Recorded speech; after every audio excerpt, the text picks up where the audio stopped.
Hey y'all, good evening.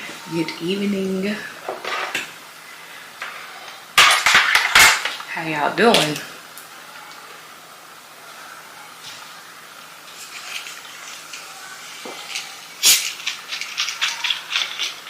How was everybody's Thanksgiving?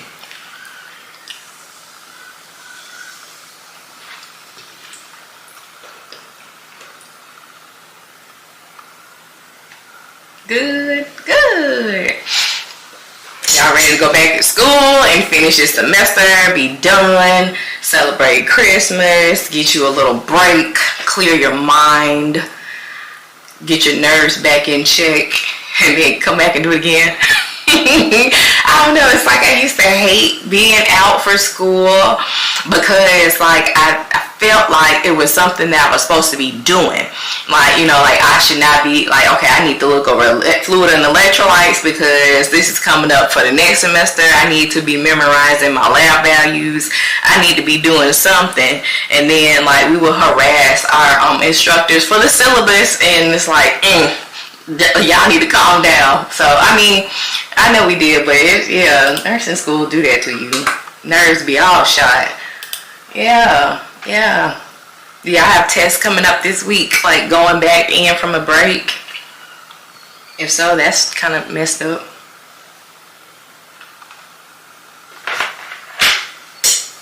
Juicy said yes.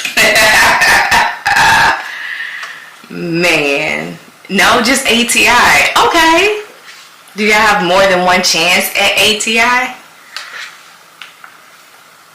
It's like, I've been hearing some crazy stuff about these tests, like crazy. I think I did ATI with my LPN program, and then when I went back for my associates, we had HESI. And of course in the BSN, we didn't have anything to do but write papers and group projects. So, yeah. What y'all requesting tonight? What we doing? I've got some problems that are prepared, but what are we looking for? I know for sure some people have asked for drip factor, drop rate, or whatever, in milliliter per hour. No, part A and B. Then the proctor with remediations, you get points if you score level 1 and up. Okay, do they factor your HEI into your grade?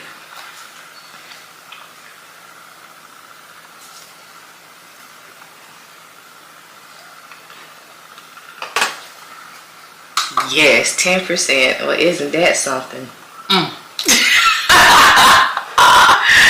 Oh man. Well. Hey you guys, I just wanted to share. I know. That's all I can say. Just Glenda. Oh, finding hours and minutes. Okay. Finding hours and minutes. All right, we can do some of that. And how you doing, Glenda? Holla in the house. How you doing? I'm good. I'm actually better than I have been for a while. Like October had me in a chokehold.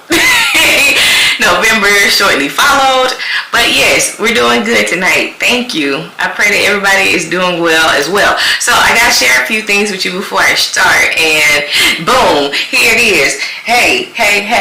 So yeah, I'm doing a workshop on the 9th of December. It's via Zoom, and I will have study sheets and practice questions and all of that, you guys. And it will show you how to do dimensional analysis. Yep. And how to use dimensional analysis to do metric, oral, IV flow rate, drip rate, and weight-based stuff that'll include heparin. So tonight is the end of the Black Friday sale because it's 20% off of it. So if you like a seat, it would be regular ticket price after midnight tonight. So yeah, alrighty. Y'all said y'all ready to study body surface and complete 24-hour fluid maintenance. Okay, I think I got some BSA for For fluid maintenance, are you talking about like for like the fluid resuscitation after a burn?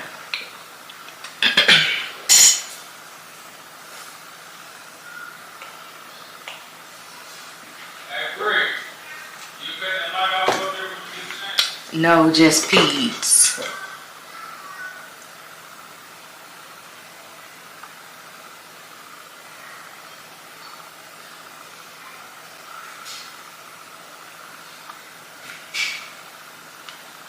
Okay.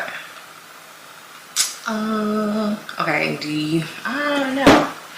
I'm trying to figure out. Do I got something like it? I'll say just peds. Like, what do you mean? Can you further explain? Could you further expound on that, please? Let's see. I'm trying to get my questions pulled up here.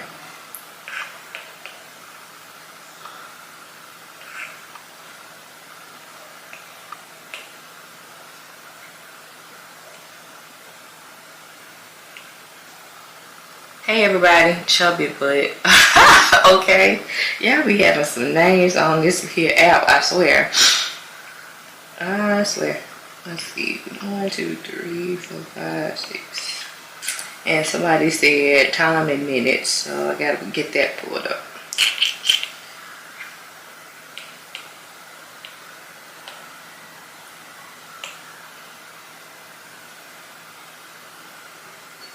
Alright. Okay, I'll send you a message with anything. Okay. Do that. Please do. And we can make that happen. Alright, so let's see. I got metric conversion. I need one for time. Time. Y'all good with dimensional analysis tonight?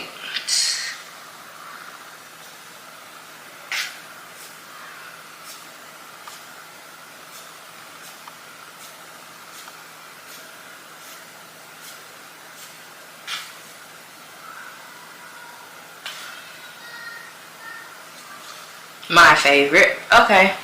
Milli equivalent problems. Like with potassium, is it just because it has milli equivalents that kind of got you unsure? Because listen, it could be sugar digger diggers. As long as the sugar digger diggers cross out, they don't matter. Treat it just like you would a gram or a milligram or, you know, a unit. It is just a different unit of measure. But I mean, I think I gotta put a problem is an IV flow rate that's got potassium in it, but it's not, and it has milliequivalents. But yeah. All right, so somebody asked for these hours, so let's see here in minutes. All right, so we'll start out with something simple like that, and then we'll go to the rest of them. Yeah, hour. You know what? I'm gonna write it down so I can specifically get you some milli equivalent problems, so then you can see, you know, that hey, it is just another unit of measure. Anything that you put over anything is, as long as it crossed out, is gone, right? All right. So let's look at hours and minutes. Okay, let's go. Hey y'all who's coming in. Hey. So it's like, hey friends. You sound like my toddler. She wakes up in the morning. Hey friends. I'm like, you're not a friend at 7 o'clock in the morning. Go to sleep. All right. So calculate hours and minutes. So check this out. This is going to be your hour side, and it has been a while. How have you been? This is going to be your minute side. Okay. All right, so everything behind the decimal is going to be your minutes. So we'll take everything behind the decimal and multiply it by 60, and that is going to give us our minutes. Okay, Me, I had been sick. My babies had been sick. It was stupid busy, but I've gotten over the hump. And so now we just trying to deal with this dimensional analysis workshop I got coming up. I'm really super excited about it, and just some other things in the works. And of course, Christmas. How many of y'all got y'all's Christmas trees up yet? Some people started early at the beginning of November. Alright, so 45.6 is what we got, right? So we will round this, because that's 0.6 right here. That'll be 46 minutes, okay? So we can say 7 hours and 46 minutes. Easy enough? So everything behind the decimal is your minutes. You times that by 60. Because there are 60 minutes in an hour, and that's how you do that one. You got it. My Thanksgiving was good. So the down part of being a nurse is the holidays, and y'all know I still am a nurse. I'm a med-surg nurse, and I work the night shift. So I worked Sunday. Did I work Sunday? Yeah, I worked Sunday, and then I was supposed to work Thanksgiving night and Black Friday, and so I ended up getting flexed until 10 o'clock, and so because of the census was low, and then don't you know they called me in, and I had to go in that night still, and when I got there I ended up just like saying, okay, I'll get all the admissions because it didn't look bad in the ED, and I really could have stayed at home. So you know that's part of it, you know, being a nurse during the holidays. But yeah, I was over my mom's house, and I woke up and I was like, okay, I gotta go in. So why is this not showing? Okay, here we go. And I couldn't go back to sleep, and yeah, it was alright. Mimi, I thought you divide by 60. No ma'am, you multiply it by 60. Yes ma'am. So okay, so for instance, you got, what was that, 0.7, let me see.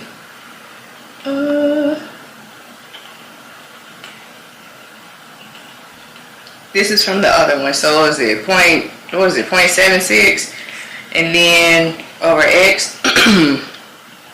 What is it? Wait a minute. How many minutes was it on that last one? I can't remember how many minutes was it. It is not in my calculator anymore.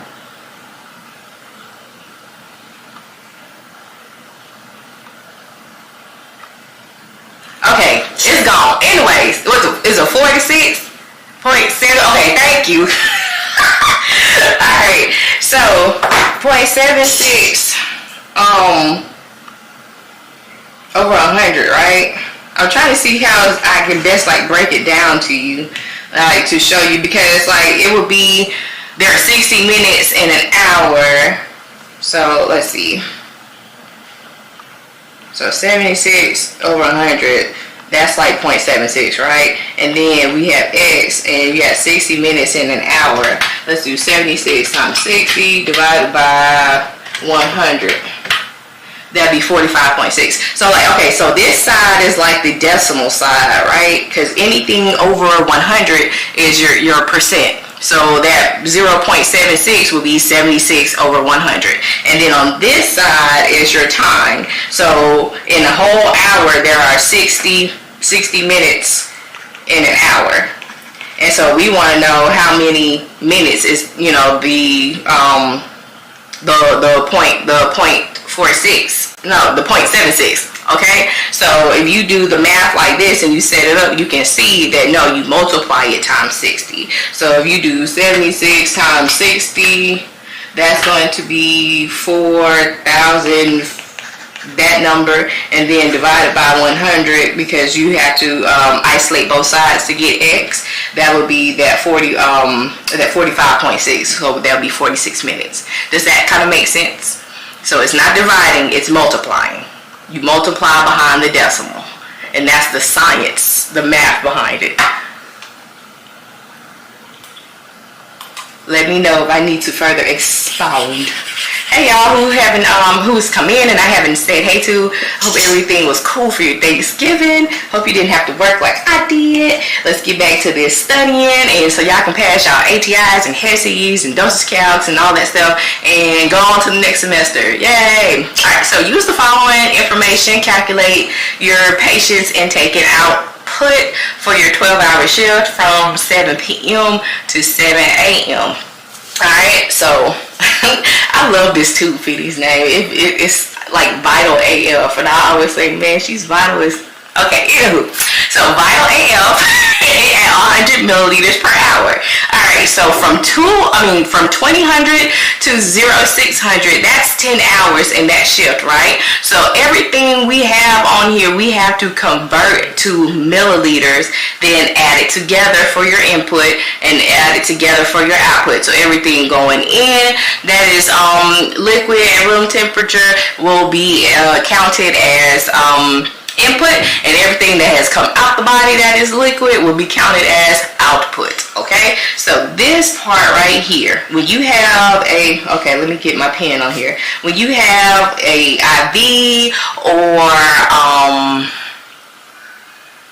tube feeding or TPN or anything that's running in and it gives you the rate, you got to multiply how many hours that you account that for. So it looks like the nurse came in at 7 and then she started the tube feeding at 8 o'clock, and they probably had some medicine in the morning that required them to be given on an empty stomach, so she stopped it at 6. Okay, so that's during our shift, right? 8, because it's a 7 to 7, so they started at 8 p.m. and ended it at 6. So that's 10 hours. So we'll multiply this by 10, right? So 100 times 10, of course, is 1,000. All right? So 1,000 mLs. That's how much that is. Alrighty. So now at 2015, they probably got some kind of medicine, or they were just flushing the IV, make sure it was okay. I don't know why they did 5 flushes. But anywho, they got 50 mLs of, no, this is the water flush. This is for their tube feeding. So that would have been 50 mLs. And then somebody here flushed their IV, and that's 20 mLs. Then at 3 o'clock in the morning, they got an antibiotic. And so that is 250 milliliters, okay? And then here is 10 milliliters after it got done to flush out the line. So now let's look here. They got continuous fluids going. So that means when they came in at 7 o'clock and when they left at 7 o'clock, it was still this, okay? So therefore, we will times the heparin amount by 12 and the normal saline amount times 12, and that's going to give us, yes, it's intake. It's going into the body, it's IV, it's going into the veins. So anything that's going on the inside is going to count as intake. And so your IV fluid and your heparin is also going to be counted as intake, okay? So let's see, 15 times 5, 15.5 times 12 is 186. So that's how many milliliters of that. And then 75 milliliters times 12 hours is 900 mLs. So that's that. Okay, so I got some questions from where 10. Okay, so look, right here. So from 8 o'clock at night to 6 o'clock in the morning, that's 9, 10, 11, 12, 1, 2, 3, 4, 5, 6. So that's 10 hours.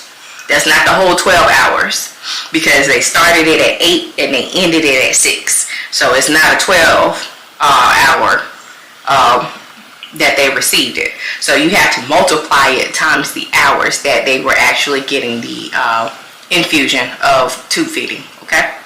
Does that make sense? Okay.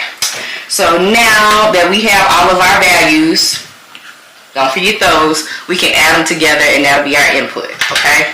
So let's see, 1,000 and plus 50 plus 20 plus 250 plus 10 And that plus 186 plus 900 is going to be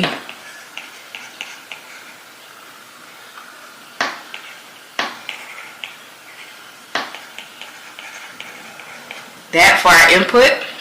Okay, anything that is liquid that has come out of the body. This would also include if they had a wound vac, if they had a JP drain, if they had suction, if you have a catheter, if you have what's it called, continuous bladder irrigation, like when they have a TERP and you got fluid going in and then it's coming back out, you would have to use that too. Okay, so anything that's coming out the body that is liquid. All right, so this is an ileostomy. It's got liquid stool in there, so 350 plus 200, and then they had that much urine, so 350 plus 200 plus 1950.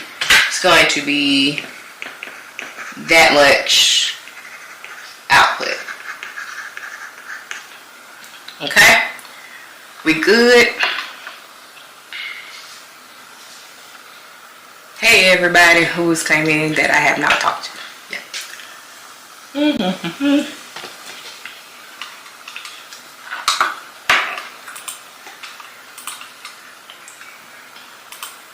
Glenda, why are you rolling your eyes? Nobody did nothing to you. Alright, here y'all go. Somebody has also requested like the percent in solution. What intake and outputs? Y'all let me know. So I always strive to, like, this is for y'all. This is for y'all. And I want to, I don't want to waste my time. I don't want to waste your time. And I just want to explain what needs to be explained. So y'all help me understand what has y'all confused about these problems as we go over it, okay? Like, this is a judgment-free zone. This is a fear-free zone. I'm not your teacher. These people don't know you. You don't know these people. So, hey, we can be open with each other, right? Right. So, what has you confused about intakes and output? What makes that difficult to you when you see those on the test? Y'all comment in the, let me know in the comments, okay? All right. So, these right here, okay. Now, these they're kind of far and few in between. I remember doing these in school, and to answer your question, no, I have never had to figure that part out in real life, but the stuff that they make you do in school, hey, whatever. We just trying to get out of there so you can, practice. So, percent solution is going to be the percent of grams in 100 milliliters of solution, okay? Okay? Okay. Hey, I said no scare zone. We gonna say we unsure. What is it that you struggle with? Okay? So, in this one, we need to find the amount of dextrose and the amount of sodium chloride in D5W. So, D5, that's going to be 5% glucose, right? And then, so that's the dextrose. And then the half normal saline. Half normal saline is 0.45% normal saline, because regular normal saline is 0.9%, right? Alright. So we will put 5 grams over 100. That is going to be our percent solution for the dextrose, okay? So I'll write dextrose, okay? And then it says that we have 500 mLs. So we'll put our 500 milliliters of solution. We'll put it over 1 so it's not bald at the bottom. It's a placeholder, and we know that we need to multiply that 500 in those numbers that are across the top, okay? So 5 times 500 divided by 100 is going to be 25 grams, okay, of dextrose. So in that whole 500 ml bag, there are 25 grams of dextrose in it. So now we can do the same thing for the normal saline, the half normal saline. Sorry, the sodium chloride. So we'll do the same thing. All right, we'll take this, so 0.45, and we'll put it over 100, and that's going to be grams. Okay, now we'll put our 500 mLs, because that's the bag we have. We'll put it over 1 just as a placeholder. Anything over 1 is going to be itself. So, you know, your basic math does come into play when you do dosage calc. Also, when you do those weight-based problems, how you can flip-flop the top and the bottom, all that algebra and stuff you learned, that's when that comes into play, okay? Alright, so now milliliters cross out. You see how this is also dimensional analysis. We're looking for the grams, right?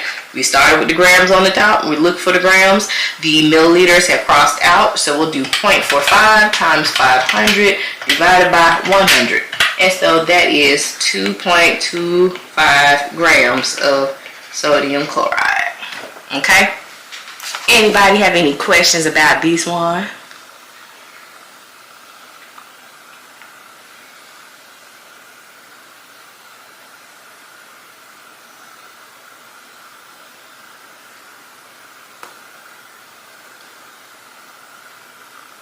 Okay, I don't see anything. So let's do it. Let's move on.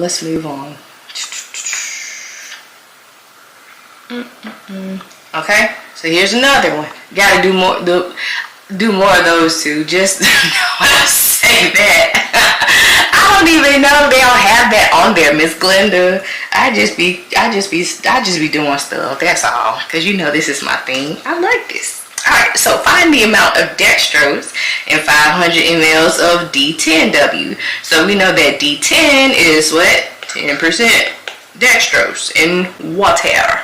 So we will need to do our percent solution. And that is going to be the percent of grams in 100 mLs. So we have D10, that's going to be 10 grams in 100 mLs. Okay? And then we have a 500 milliliter bag. We'll put it over 1. Cross out. That's going to leave us with grams, right? Alright, so 10 times 500 divided by 100 is going to be 50 grams, okay, of dextrose. You see, those aren't that scary, as long as you know what you're doing, you know? And does everybody understand about, like, the science behind putting the percent over the 100 and multiplying it times the amount of fluid that you have? Speak now or forever hold your peace. Or until the next live, of course. Can you explain that more? Yes, I sure can. So, alrighty. So, we know that a percent means per 100, right? So if you had 50%, that equals 50 over 100, right? And if you had like 46.6%, that's going to be 46 over 100, right? So, we have 10% dextrose. So that means in the whole bag, there is 10% of dextrose per 100 mLs. So you put your 10%, and it's always going to be grams. So 10 over 100 mLs. So it's always going to be grams per milliliter. So 10% is 10 over 100. We want to know how much is in the entire bag, that is 500, right? So we will multiply that times 500 mLs. You see that your mLs are on the top and your mLs are on the bottom. What's on the top and on the bottom, cross out. And you're left with what you're looking for, which is the grams, because we're trying to find out how many grams is in that whole IV bag, okay? So then you multiply across the top, which will be 10 times 500. That's going to be, what, 5,000? And then on the bottom is 100 times 1. So then that 5,000 divided by 100 is going to be 50 grams. So there are 50 grams of dextrose in 500 mLs of D10. It will always be the percent in grams over 100. Because anything over 100 is your percent, right?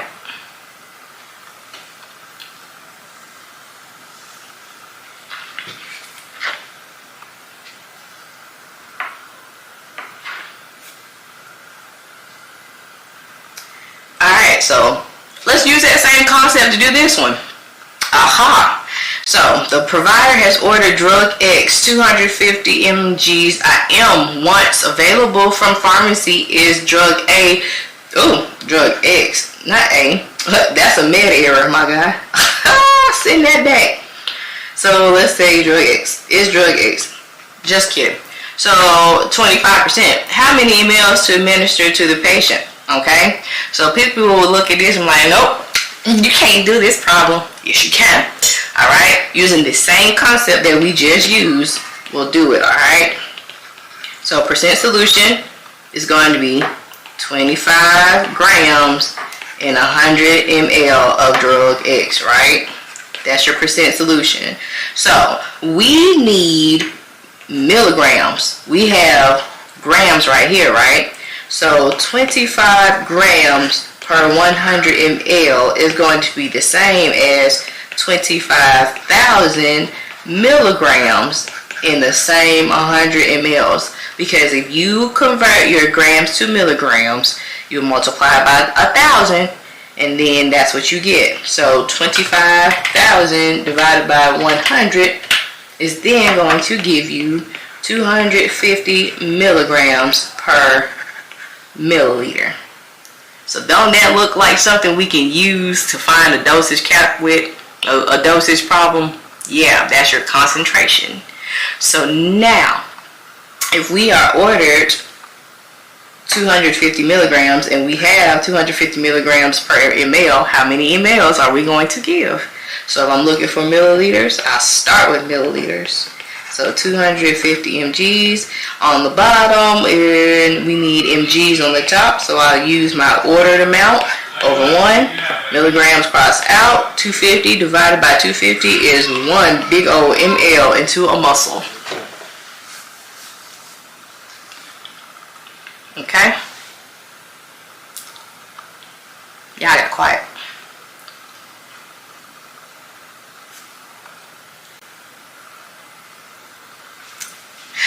IV stuff. The provider has ordered drug Y 250 and 500 mLs of D10W in 90 minutes. At what rate should the nurse set the IV pump in milliliter per hour? Risa, you got it. Cool. Alrighty. So this one is okay. So we'll find our goal. What is our goal? Our goal, what we are looking for, is milliliter per hour, right? Okay, and we have 250 milligrams and 500 mLs in D10W in 90 minutes, okay? So we don't need that, and we don't need that. When we do milliliter per hour or drops per minute, what you are looking for is volume over time. So those are the two things that you are trying to find. The volume, so that's 500 mLs, and then time, 90 minutes. Okay, so if we have 500 milliliters going over 90 minutes, we have milliliters at the top, which is part of our goal, so that's cool. But we got our minutes at the bottom. We need hours. So therefore, we are going to put minutes at the top and hours at the bottom. There are 60 minutes in 1 hour, and your minutes have now crossed out, and you're left with hour at the bottom and milliliter at the top, which is your goal. Okay, so we'll multiply 500 times 60. It's going to be that many, and divide it by 90. it's going to be, and then you can just round it to the nearest whole number. And somebody said it in the comment. Yep, that's all right. That's all right. You need an 89 on your calc finder. You can do it. What's the problem? What's the issues? What are you having? What is your biggest issue?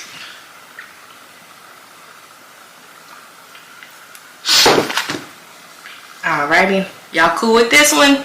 Do you understand? Do I need to revisit any part of it? I see you, Mimi. You got that right. Good job. Good job. Alrighty.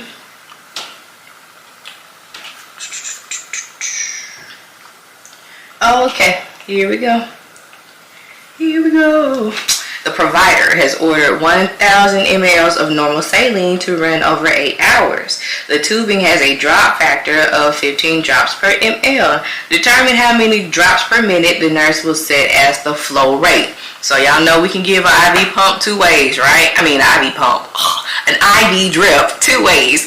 1 is the pump. 2 is gravity. So when it's gravity, that's when you're going to have these drop factors in your problem, okay? So we are still having the same goal. We need volume over time, all right? So this is asking us how many drops per minute. So our goal is GTT over minutes, okay? So we have an order for volume, which is 1,000 milliliters over 8 hours. Okay, so I like to write my factors out that I'm using from the problem so you can see it. So that's going to be your rate. Your drop factor is 15 drops per ml, right? And then our goal is drops per minute. So if we are looking for drops per minute, I'm going to start with what I'm looking for. The reason that I do this is if I start with what I'm looking for, I don't have to go and find it. It's there, okay? Everything else is going to need to cross out. That's on the top, that is on the bottom, except for drops on the top and minutes on the bottom, okay? Alrighty, so 15 drops per ml. Okay, if we have ml, I'm going to automatically throw my mLs to the top because they got to go. That's not part of my goal. So we got 1,000 mLs over 8 hours. So this stays together. They're in a relationship and they love each other. Don't separate these two. Once you write out your factors, like your 1 day and 4 doses, or your 1,000 mLs over 8 hours, or your drop factor, don't you separate them. They're married over here and they married over there, okay? They staying together. Alright, so now the milliliters are crossing out. And then we have drops on the top and hours on the bottom. I don't need hours, so I'm going to automatically throw that to the top and put my minutes on the bottom. So 1 hour is 60 minutes. Hours cross out, and what do we have now? Goal. Alright, so we can multiply 15 times 1,000 times 1, which is going to be 15,000. And then 8 times 60 is 480. So 15,000 divided by 480 is going to be 31.25. Now, we can't give 0.25 of a drop. You either give a whole drop or you don't give a drop at all. So therefore, if it's 0.4 and down, you round, you just stay right there at that nearest whole number. If it's 0.5 and up, you round up to the next whole number. So this is going to be 31 drops per minute. Cool beans? We can't see what I wrote because this little thingy is in the way. Ooh, thingy. Boom. Y'all good on this one? If this live is helping you and you are enjoying it so far, can you throw some likes out into the algorithm for me so that I can reach more nursing students like you? I greatly appreciate it too. And thanks for the likes and the follows and the comments. I appreciate y'all. Alrighty. So, next one. The physician. has ordered drug H 750 in my volume. Hold on, we can fix volume. See, that's what I'm talking about. Y'all let me know. Okay, how about now? Is this is okay?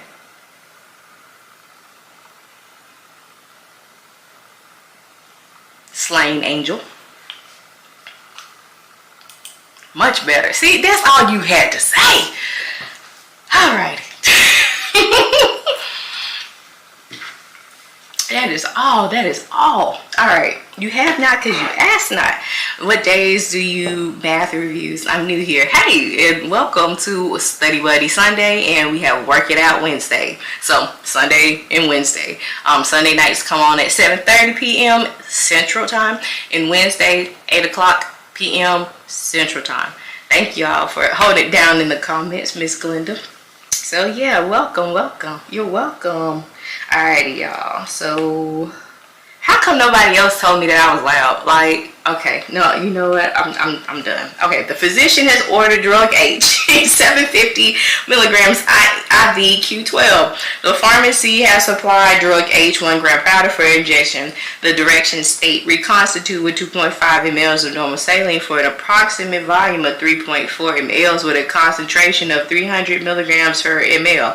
How many mLs will the nurse give to the client for one dose? Alright, so don't let these reconstitution problems get you in a chokehold. Like, just don't. Reconstitution just means that you are going, yes, Miss Glenda, concentrate on the concentration. Exactly. So reconstitution just means you're going to add powder to a liquid to a powder so that you can make the powder a liquid again. So, and you're going to shake it up, shake them up, shake them, and it's going to give you how many milligrams, grams, units, milliequivalents, whatever per ml.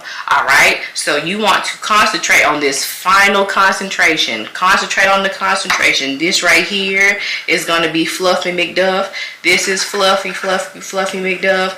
And this right here is sure enough Fluffy McDuff. We don't care about that. We want to know how much is ordered and how much is available. Okay, so that is your concentration. So if we are looking for mLs, okay, we know that this right here is one dose because you're giving 750 milligrams as one dose every 12 hours, okay? So we will look for ml. We'll start with ml.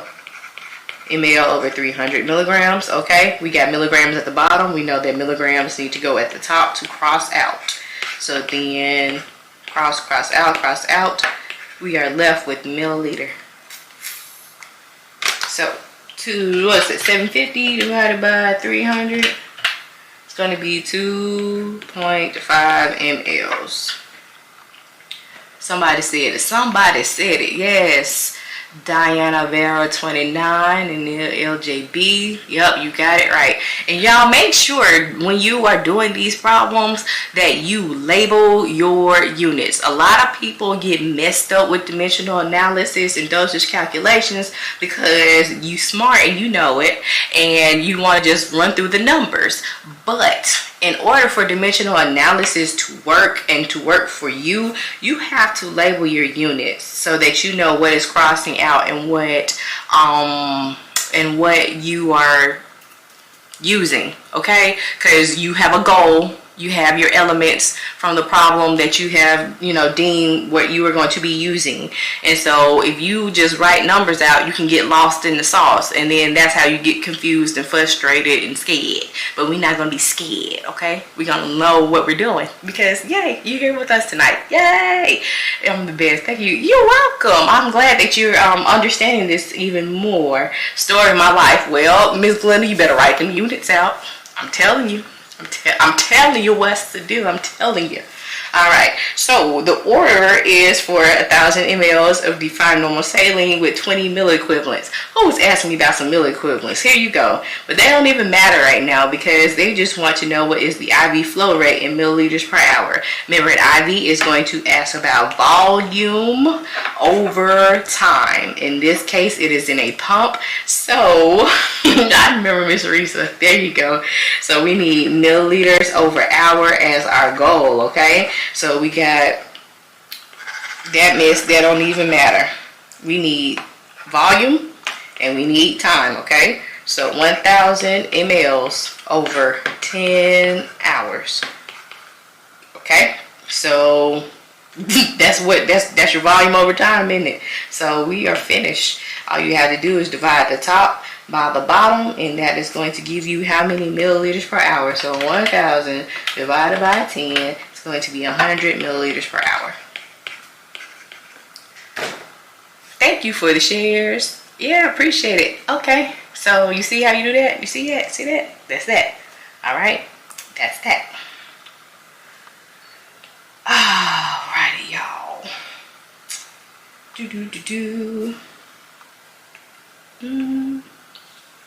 So the nurse is taking care of a patient. You're welcome.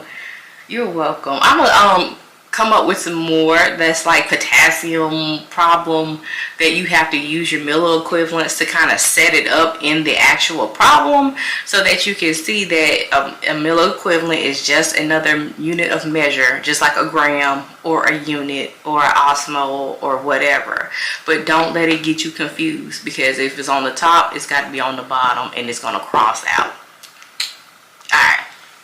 So the nurse is taking care of a patient that's been diagnosed with a DVT. The patient has an order to receive heparin bolus of 15,000 units, followed by the continuous IV drip of 18 units per kilogram per hour. The patient weighs, ooh, they don't weigh that much. God dog it, that's a typo. I think I said this. They weigh that much. The doctor now need to come in now. You have a heparin vial labeled heparin 2,000 units per milliliter. What will you give your patient for the initial bolus? And what will you set your IV pump at for a continuous drip if your 250 ml bag is labeled 40,000 units of heparin? All right, so we have two parts. Players mess up too, man. That's all I'm saying. Typo. I'm sorry. So we have 219 pounds. All right. So, okay, this question has two. It has two parts, right? So we have a bolus, and then we have a continuous drip. So with heparin, we need that medicine to go into the blood, and we need it to be at a certain level. So when we give it the bolus, that's going to like shoot. That's going to be one-time administration of medicine over one period of time at one instance. Okay, that's exactly what the bolus is. You're going to draw it out the vial, because your bag is going to be reserved for your drip, okay? So on the bolus part, because that be tripping a lot of folks up, they're like, bolus.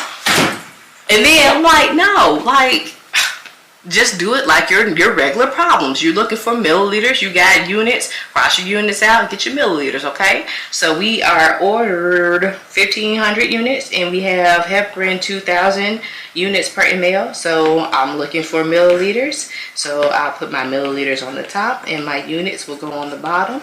And then I am ordered 1,500 units, and that's gonna go over one. The units are gone. We are left with milliliters. So 1,500 divided by 2,000 is going to be 0.75 mLs. If it asks you to round, for real, like you, I don't mean to laugh at you. It just is the reaction, because I don't want you to be scared of these problems, because you have the knowledge. I just want your confidence to be there and the understanding to be there. But if y'all see these problems, folks log off, they cancel, unfollow. Like, I'm like, God dog, like, it's not that bad. Let's walk through it. So yes, if you were to round this to the nearest to the 10th, that'll be 0.8 mLs for your bolus, okay? So now we have a drip that we need to take care of. And people are like, oh, you're erasing it. You can watch the replays on my YouTube channel, A Blessed RN, same name, okay? All right. What my dad want? You online? Yes, I am, sir. Alrighty. So What will you set your IV pump at a continuous drip if you have 250 of 40,000 units? All right, so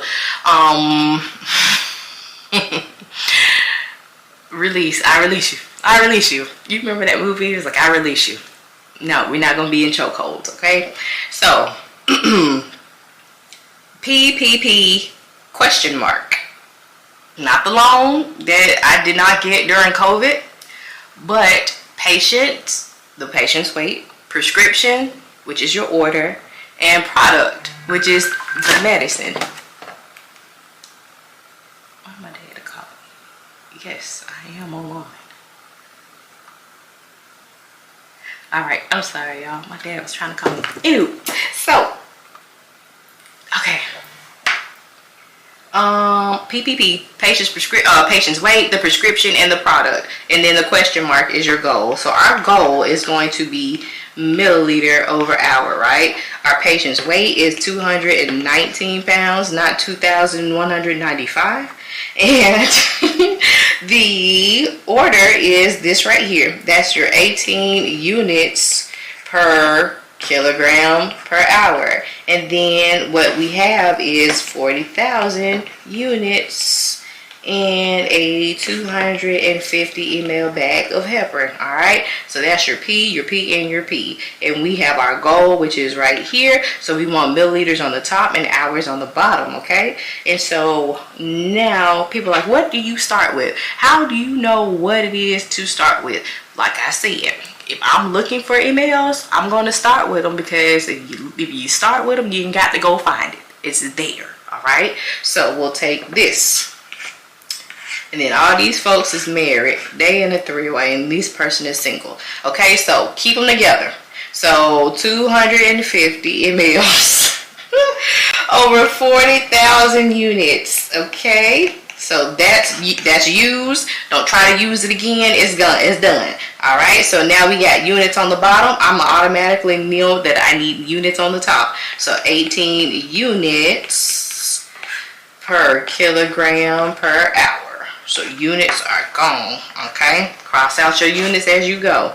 So now we got kilogram on the bottom and hour at the bottom. Hour can stay. Kilogram has to go. So what we have left is pounds. So we know that we're going to have to put in a conversion factor. So I'm going to automatically throw my kilograms at the top and my pounds at the bottom. So 1 kg is 2.2 pounds. Kgs are gone. And now I have pounds at the bottom. And what do I have over here? Pounds. Okay. So now I can put my 219 pounds over 1. Pounds are gone. And everything has crossed out except for what our goal was, which is mLs over hour. Okay, now we can multiply across the top, multiply across the bottom, and divide. So 250 times 18 times 219 divided by 40,000 divided by 2.2.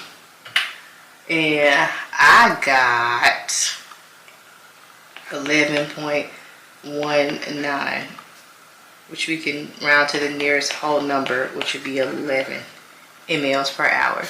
DEA, or DEA. Bolus. So when you are ordered heparin, heparin is a weight-based medicine that has to be measured with the anticoagulation studies, anti-10A or XA or APTT. So in order to get the medicine in a high enough level in the blood for it to be therapeutic enough to work, then you have to give it kind of like a jump start, like a okay, and then maintain it with a drip. So bolus is just meaning that you're giving a one-time dose, one amount of medicine at one administration. So bolus, if that makes sense. I hope it did. Okay, yeah. So you're welcome. And then when you're in the hospital and you're giving heparin and you check your APTT or your anti-XA after 6 hours, because that is usually your protocol. You look and see if it's therapeutic, if it's low, or if it's high. So if it's a little bit low, you will then give another bolus. So depending on how much the weight in the order is, and then also increase the drip. And after 6 hours then that you've administered the bolus and you changed your drip, you would check it again, and that's how you monitor your heparin. And then usually after it's been therapeutic 2 times, you can just monitor it daily. Gonna be starting nursing school next spring. Yes! Well, congratulations. And welcome to Study Buddy Sunday. And we come on Wednesday nights as well. And I'm Nursey, your friendly neighborhood RN who loves to do dosage calculations. So I'm glad you're here. Alrighty. You graduate April, Gonga. Okay. What program are you graduating from? And Dia, what program are you starting? And anybody else who wants to share what program they're in, you are welcome to do so. We welcome everybody, because y'all know I started off as an LPN. I went back for my associates, and now I have my BSN. I'm looking to get either a master's in education or DNP, but I don't know what we're going to do. But anywho, the doctor orders a 1,000 ml bag of IV normal saline to be infused at 60 drops per minute. The drop factor is 10 drops per ml. You start the infusion at 8:30. At what time will the infusion be complete? Alrighty. So this is volume. This is time. This is drip factor. This is your time that we started. We are looking for the time. So we are looking for hours. That is our goal, okay? Alright. You're doing an accelerated BSN. Woo! And you get, okay, BSN, okay, all right. I graduated high school, prereqs and CNA. Congratulations. Yes. Awesome, y'all. I'm so proud of y'all. I'm so excited for you. I remember being a young nurse. I'm still young, but, a young nurse. Anyways, so we are looking for hours, right? We have minutes, but we need hours. That's what's going to tell us the time that it's going to take to infuse this bag of saline, right? We said saline? Yes. All right, so if we're looking for hours, we're going to start with hours. So what we have, let's see what we have. We got 1,000 ml bag. It's going at 60 drops per minute. And we have a drop factor of 10 drops per ml, and we are looking for this. So we don't have an hour, do we? But you can put whatever you want to put, okay? Just as long as it's a conversion and it crosses out, right? So if I'm looking for an hour, I'm going to start with hours. So guess what? 1 hour is 60 minutes. My minutes are at the bottom, and I need my minutes to now be at the top, right? So what has minutes in it? This one right here. So 1 minute, 60 drops. Minutes gone. That's gone too. All right. Now I've got drops at the bottom. I need drops at the top, right? Drop top. Raindrop. Drop top. Okay. Okay. I'm back. 10 drops per ml. So drops are gone. Now we have mLs, right? We need our mLs gone. So that's our 1,000 mLs over here. And we'll just put it over 1 because it's lonely. It's not in a relationship with anybody. It's by itself, okay? Alrighty. So now we have hours left because everything else has crossed out, okay? So now we can multiply across the top, multiply across the bottom, and divide. So 10 times 1,000 divided by 60 divided by 60 is going to be 2.7 repeat hours, okay? All right, so now this is the hour column. This is the minute column. Remember when we first started and we did a conversion? We do another conversion. So everything after The decimal we're going to multiply by 60. So I just took the first two. All those other numbers, like, they don't even matter. They're minuscule. Usually you want just the tens place and the hundreds place, unless your instructor, institution, ATI, HESI tells you different. Okay, so 0.77 times 60 is going to give us 46.2 minutes. So 46 minutes. Okay, so it will take the infusion 2 hours and 46 minutes to go in. Okay, so now if we started at 08:30 in the morning and we added 2 hours to that, that's going to be what, 10:30, right? So I like to break this part down. If we have 46 minutes, I'm just going to break it down into a 30-minute interval and a 16-minute interval. Okay, so you add 30 minutes to 10:30, that's going to be 11, and then we'll add the rest of your remaining minutes, so it will be done at 11:16. Boom. You just scored 100 on your dosage exam. Your first. Okay, come on. Come through. I am proud of you. Congratulations. That's good stuff. Love it. Love to see it.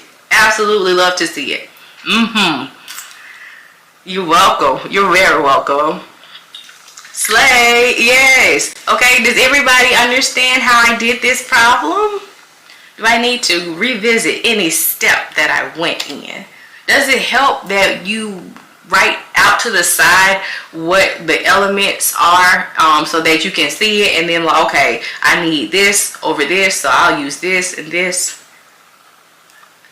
It does a lot. Okay, cool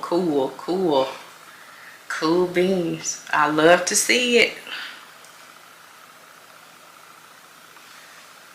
All right, anybody need any other instruction on this one? That one. I'm the opposite way, my bad. Alrighty, I don't hear nothing, I don't see nothing. Last one, unless I have requests. Alrighty, so here we go. The provider has ordered drug X at 5.5 mics per kilogram per minute for a client weighing 115 pounds.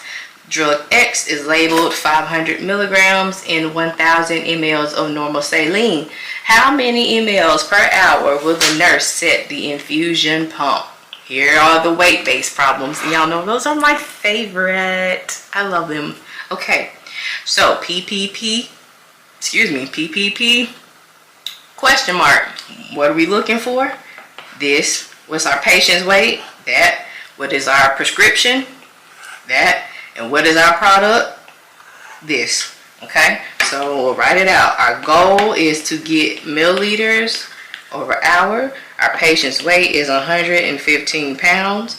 Our prescription is going to be that 5.5 micrograms per kilogram per minute. And then our medicine is 500 milligrams in 1,000 milliliters of normal saline. All right, so if we are looking for milliliters, what are we going to start with?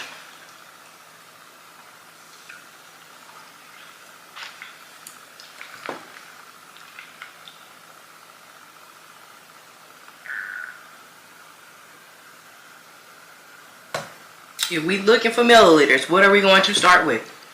Milliliters. So we'll have 1,000 mLs on the bottom and 500 milligrams on the top. Okay. So now we have milligrams on the bottom, but check this out. Check it. This is in micrograms, so we can't put micrograms on the top of milligrams and make it cross out. Now, can we? No. And then we automatically know that milligrams is on the bottom. That's not part of our goal, so it's got to get crossed out, right? So we'll throw milligrams on the top and we'll throw micrograms at the bottom. 1 milligram is 1,000 micrograms.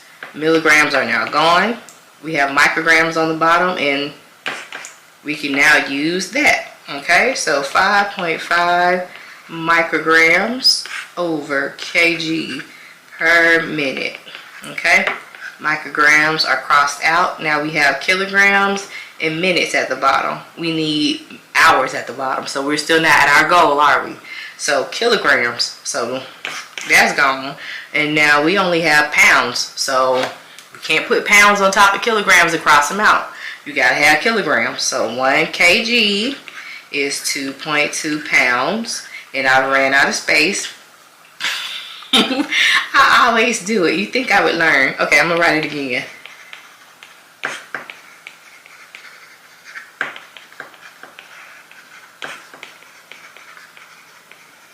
Boom, boom.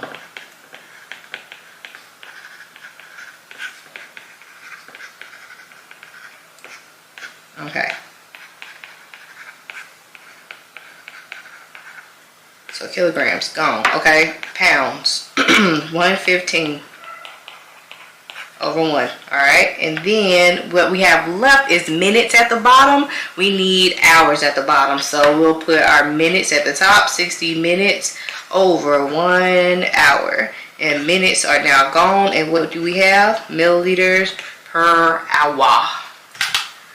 1,000 times 5.5 times 115 times 60, and that's going to be a super duper duper long number that I'm not going to write down because it's too many zeros, and if I forget to put the 0 back in my calculator and not finish doing this problem, I'm going to get it wrong. So I'm just going to hit divide. So everything on the bottom, I will now hit divide. 500 divide 1,000 divide 2.2, and then the other two numbers have 1 coefficients. So I get 34.5 or 35 mLs per hour. Okay. How we feeling?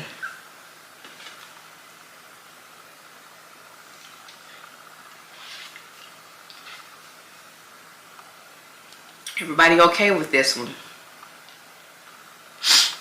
Do I need to revisit any part of it? Yes. Okay. Risa 33. What part has you confused so I can better explain it?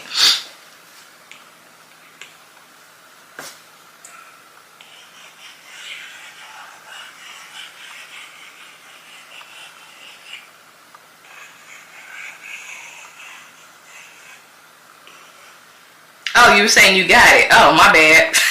My bad. I'm sorry. I didn't mean to call you out like that. My bad. My bad. I'm sorry. My bad. Okay, so we're all good with this one. I'm up here erasing for no reason. Alrighty. Yeah, thank you for accepting my apology. Alright, you guys. Well. Thanks for the likes and shares and all of that. I appreciate it. So again, I have a dimensional analysis workshop that is coming up. Bam! Look at that. December the 9th, 12 to 2 p.m. Central Time via Zoom. And yep, we're learning how to do metric conversions and oral and parenteral problems, flow rate, drip rate, weight-based problems, like how we did tonight. And there is a Black Friday deal on it, 20% off the $50 ticket.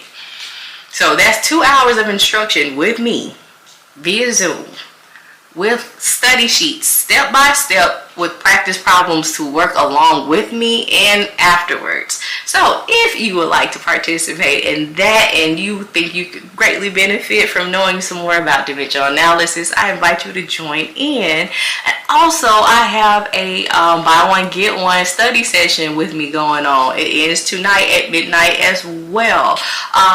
Yeah, you can use it anytime. You can book out as far as you want to. So hey, happy Thanksgiving.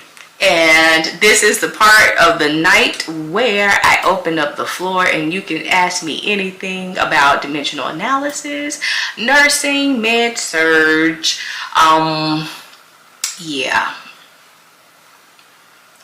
what will we look for on Wednesday? What type of problems that we can use, and what do y'all want to see? Yeah, let me know. Let me know.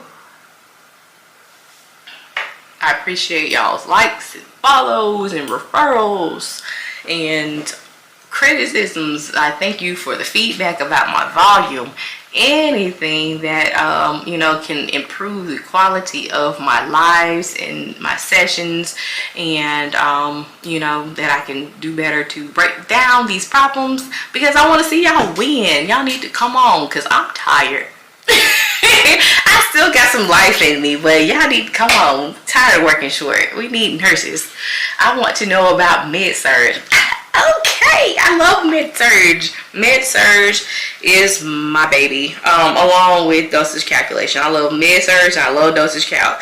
A lot of people kind of harp on med-surg because they feel like it's just everything, you know, just everything at once. But who was I talking to? I was talking to somebody, but you need to be just as prudent as a nurse and have knowledge and critical thinking and judgment as an ICU nurse, as a PACU nurse, as a ED nurse, as dialysis, because you get everything. You get everything, and you still need to know, okay, so your patient is in fluid volume overload and the doctor orders 200 mLs of fluid to go over an hour, and their B&P is like 15,000. Are you going to give that? No, you're going to question it. You're going to advocate for your patient, like, this is not appropriate. Did you know that they're this, and they're this, and that? And then you're looking at their electrolytes. Their electrolytes are off.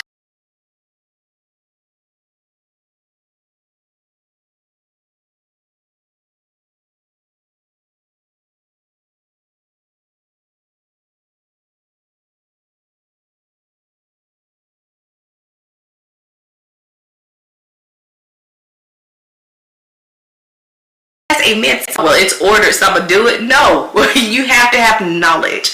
So if you're not sick enough to go to the ICU and you're not getting well and going to a step down unit from the ICU, where else are you going to go? Med-surg, because you're still needing care, and you still need prudent nurses who are smart and who are able to take care of you. So that is my soapbox. All right. When it comes to peds, is the main difference in formulas weight conversion?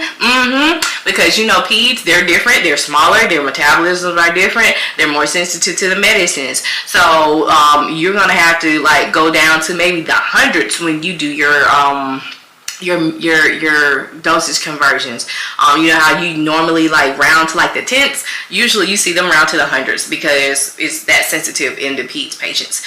And I take my hat out to peds nurses because I can't do it. I'm a mama, and I would sit there and just want to hug and rock them all day. I would not be getting any work done. So hats off to peds nurses, and Godspeed to you. So yeah, med-surg is and there are different areas of med-surg. Like for the longest time, I was in nephrology, and kidney patients, like I didn't do the dialysis. We sent them to the dialysis unit where they got dialyzed, and then they came back. But they are very unstable patients. Their diets have to be modified, so you have to know about their diet, what they can have, what they can't have, with the potassium, with the phosphate. You got to know about your blood pressures, your blood chemistries. You know that the kidneys are reduced in function, so they're always going to be anemic. You know, that's where you get the erythropoietin to give them that stimulation to make more red blood cells. So you got to look at hemoglobin, you got to look at hematocrit. You got to know how to give blood products. You got to know what to look for a reaction when you're giving those blood products. You got to know how to look at your telemetry strips. You got to monitor your electrolyte levels. Not a potassium patient, a kidney patient, a nephrology patient is more likely to have an arrhythmia because their blood chemistries and electrolytes are off. So yeah, you really do have to know things on a med-surg floor, and I really hate that med-surg gets a bad rep. I will always go hard for med-surg. Like I said, if you're in ED and you on this hard stretcher with your booty hurting, you're gonna be glad to go to a med-surg bed, and you're gonna be glad to see Nurse C, who is going to take care of you, because you're not sick enough and dying to go to the ICU, but you still need medicine, you still need care, you still need to be properly assessed, you still need to be properly advocated for. So, med-surg. Working in nephrology patients, I learned a lot about how to stick and start IVs, because nephrology patients, their veins are really just sensitive, or they don't have them at all. They have to have vascular accesses, which is a perm cath or a vas cath. So it's like a central line that goes in, and like you have to be really careful with those dressings and do sterile dressing changes so that they won't get blood infections. That is like their lifelines, because you know that dialysis patients, they get dialyzed 3 times a week, either Monday, Wednesday, Friday, or Tuesday, Thursday, Saturday. And so when you know their kidneys are not functioning, so they sometimes don't even make urine. So all of that stuff that is in their blood has to get dialyzed out. So those vascular, like they'll have like looks like a V that's like right here and going in, or they'll have like a tunneled perm cath. So the perm cath kind of stays in there permanently, because you can either have a graft or a fistula, and if that graft or fistula is not ready yet, you still have to have a vascular access. So in order to dialyze the patient with, so they'll go home with a perm cath, which has a sterile dressing on it, that they'll, you know, they have an outpatient chair in dialysis, and the nurses there will take care of the dressing in it, dressing over it, to keep it, you know, just as clean as it can. And then like once the fistula or the graft is mature enough to be accessed, then they will use that site and do the dialysis through. It's the vein and artery fused together. Yep, that's right. And you feel for the thrill, it's for the brute. I'm gonna stop being so silly, but yes, you can feel it. It's like broop, broop, broop, broop, and just kind of make sure that it's not red, or it's not, you know, bad looking, it's not warm, and that you can, you know, you can feel it and that you can hear it. So, you know, if you can't feel it and you can't hear it, then you need to be making a call, because like I said, that is their lifeline. So yes, don't let anybody kind of like make you go into med-surg that you need to learn skills there. Heavens no, that is another misconception, because if you want to do mother baby, go to mother baby. If you want to do ICU, go to ICU. And as many like new grads and the shortage is, they are going to accept you and they are going to teach you, and you will learn. So you don't have to go to med-surg to learn your skills, okay? You will hone your skills, you will learn your skills, and you will learn your specialty. Med-surg is a specialty because you can get a certification in medical surgical nursing, okay? So I know I'm kind of like, woo. She said all of that, yes, because I don't like when people get on the internet like, oh, med-surg is ghetto, med-surg, like, you still have to know things, and you don't put another like specialty down just to up something else. Because like I said, if you're not dying, you don't need pressors, you don't have gunshot wounds and traumas and burns and all that stuff, but you got your COPDers, your CHFers, your diabetic ketoacidosis, you got your wounds, you got your nephrology people, you got your AFib, you got other dysrhythmias, you got all kind of stuff that you have to look for, and that you have to have knowledge, and that you have to know about, that you have to assess properly, that you have to look after and let the doctor know about what is going on, labs that are going on, if they're on heparin drips, you need to know your heparin anticoagulation study values. You got to know, okay, this patient is starting bruising, or they have petechiae, like all that stuff is, you know, signs of bleeding, and you need to let somebody god doggone know, you know what I'm saying? So you have to know things, and I just don't like, you know, when people put down med-surg nurses, because we smart too. I said we smart too. So yeah, yep. Any more questions tonight? And Miss Glenda, I think you will like dialysis nursing. Those are patients that you kind of get to know because they're in and they're out. Some of them aren't compliant with the diet because you can't have a lot of stuff on on a renal diet, and especially like the dairy and the salt, and like they're like, I'm tired of this, all I can eat is grass basically. And I'm like, no, you can have things, but they get fluid volume overloaded because the kidneys, they're not working, they're not letting that fluid amount go out, like you would normally pee off stuff. So you got to look at that. And then some people, like, dialysis makes you tired. So there are two types of dialysis that you can do. You can do the peritoneal dialysis, where you have a shunt, a catheter in your abdomen, and it fills the space that's in your stomach. That's also an organ. You'll learn about it. And you have the dwell time, and then it kind of does all of that with the chemistries, and it crosses the membrane, and then it collects, and then you drain that out, and you can do that at home, PD. And then you have the hemodialysis, where you have to go to your dialysis centers, or if your patient is in the hospital, you get dialyzed through the dialyzer. My dad could not drink a lot because of fluids, right? Because then he'll be drowning. How long was I LPN before I became an RN? Well, was it 9 years? 9 or 10? Can't remember. It was 9? Let's see. 2010. So it was 10. Yeah, it was 10. Yep. And I did long-term care, and I worked with, because I love the elderly. Oh, I just love them. They're so sweet. And they're funny too.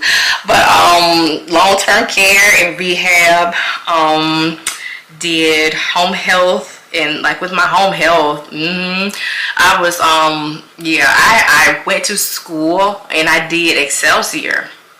Because I was in another marriage, and I was in another state, and my ex-husband was in the military. So the state that I was in was okay with Excelsior. When we got out, I moved back to Alabama, and unfortunately the credits weren't accepted by the board of nursing. So I had to start all the way back over from the beginning and get my RN. So it took a minute. So yeah, that's my story. So like when I see people on here, oh, I'm 22, I'm 23, or like they feel like they're old and that it's not time, that they were so behind. No, your path is your path. If you want to do it, you do it. Okay, so yeah, I started all the way back over from fundamentals as an LPN, taking fundamentals, pharmacology, health assessment, med-surg 1, and then had to, catch up and do the rest of it. Like, if you have like a bridge program, I don't know how it is at your schools, but the first part are like of the school program is for like the new students, and then like that third semester is when there are LPNs who are bridging to RN. They'll join then, and then do the third semester, fourth semester, and fifth semester. So I did all 5 of them. But it was okay, because what you don't use, you lose. I got a chance to revisit topics and studies that I did not use, because I was a home health nurse for like 6 going on 7 years. And so you don't use a lot of those skills and knowledge in home health as you would in acute care or as you would in long-term care. So I took it as a blessing. Everything happened for a reason. But yeah, that's my story. That is my story.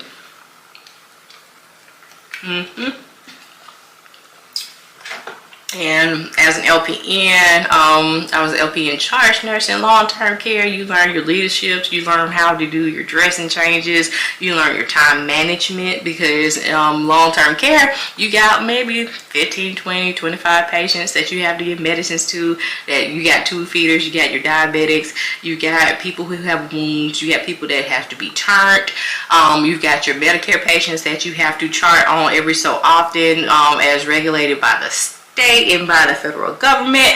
And so all of that you learn. So yep. Any more questions about nursing or requests for Wednesday night?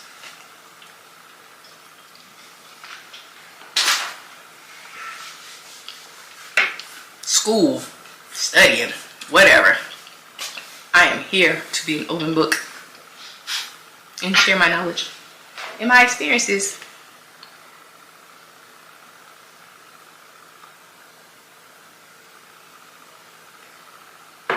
Nope.